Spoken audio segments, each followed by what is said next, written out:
What's on guys, we're back with a brand new video, and today's video we're continuing on the club previews. Now the season did start yesterday and the Bulldogs do play tonight, so I thought I'll get out the Bulldogs one before the West Coast one tomorrow. So be ready for the West Coast one tomorrow, that will be the final one, but I thought I'd better start the Western Bulldogs one today. Because the game's in a few hours and I'm actually heading to the game, which will be good to see even though I'm not a Bulldogs or Pie supporter. Just going with a few mates, so that'll be good to know. So without further ado, let's get straight into the predictions. Now, first up, I do have the breakout player, and I've gone with Bailey Williams. Had a really good year last year.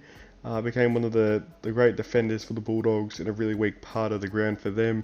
They don't have too many great defenders on the team. They have a few, like, defenders like Caleb Daniel, but you won't really class him as a defender. Like, he plays halfback, but he doesn't really defend. And then Joe Hannison's good off halfback, kind of has the same role. But Bailey Williams, really great intercept marker, can play defense, and that's what you want from a good player, and he'll be a good player for the future.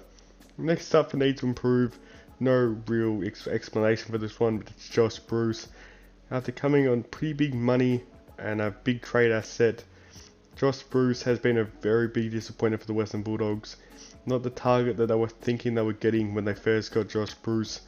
Even though I think that he could actually go back as a defender, depending on how quickly Ugle-Hagan comes in. Because Josh Bruce is pretty much in Ugle-Hagan's spot right now. But I hope Josh Bruce is a big year. Bulldogs going to go anywhere next year, or this year. Next up, for the BNF winner, I've gone Marcus Bontempelli.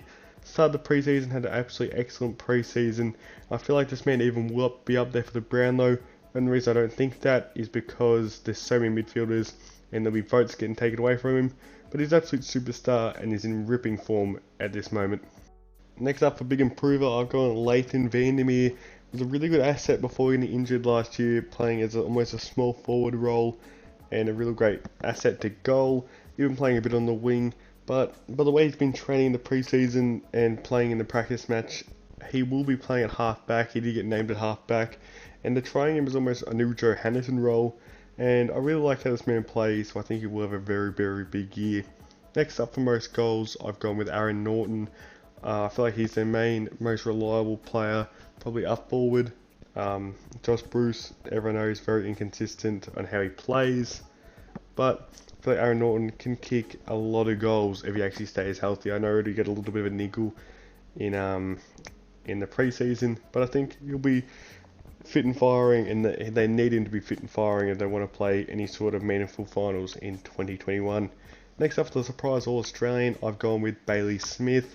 I don't think holding him back from being almost an All-Australian lock, you would have to say, is the fact that so many midfielders, he won't get that much of the pill. But needless to say, I feel like he will have a very, very good year and improve on what he did from his second year. This is what I've gone for the Bulldogs best 22.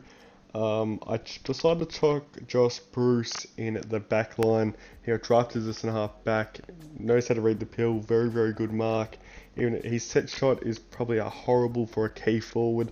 So switching him back the other end and letting Ugle-Hagan take the full forward position off Josh Bruce, I feel like it's the thing that they need to do to win finals. I've also chucked Josh Dunkley and Marcus Bontempelli into the forward line because I feel like out of all their midfielders, they're probably the two they can actually play forward. The others are more of accumulators.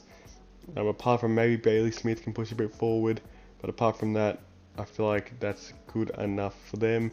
I don't have Lathan Vandermeer in here, but I feel like he definitely could make an impact in this best 22. And lastly, I do have them finishing in 6th position, but they could make the top 4 if all their players do improve, like the Josh Bruces, and Adam Treloar fits perfectly into their midfield, because currently they probably have one of the most elite midfields in the competition.